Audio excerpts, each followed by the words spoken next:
Monsieur le Président, mes chers collègues, quelques mots au sujet de cette politique importante, puisqu'elle est à la fois dans un peu l'essence de ce qu'est le département par rapport au territoire, et puis en même temps, elle subit actuellement des inflexions importantes qui, à mon avis, portent un peu, problème et qui opacifient encore un peu plus le dispositif.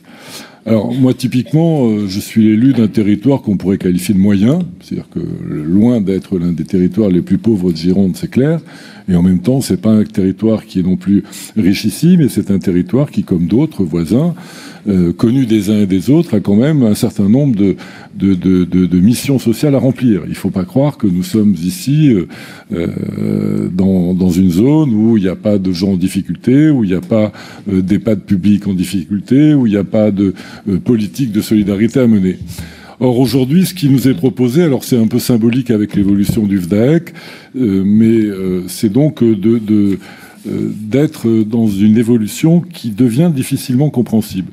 Je ne suis pas de ceux qui disent, écoutez, non, il faut faire des économies, mais quand les économies me touchent, il ne faut plus en faire. Non, je reste cohérent par rapport à ça, et donc je peux comprendre effectivement qu'on s'intéresse au FDAEC et qu'on puisse considérer que le FDAEC mérite d'être corrigé et réformé.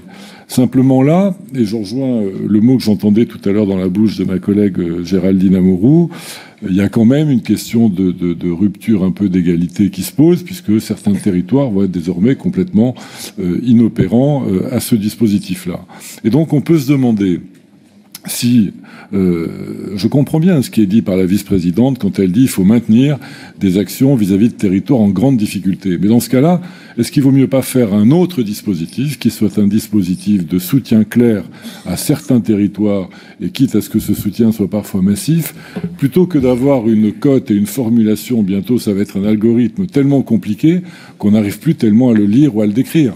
Déjà, le coefficient de solidarité du passé ne brillait pas, selon moi, par sa clarté, sa limpidité aux yeux de tous. C'était une machine aussi à fabriquer d'une certaine manière de l'inégalité. Et donc je trouve que, je crois qu'aujourd'hui, il y a quand même matière à réformer un peu cette politique globale et à la rendre plus claire et plus lisible.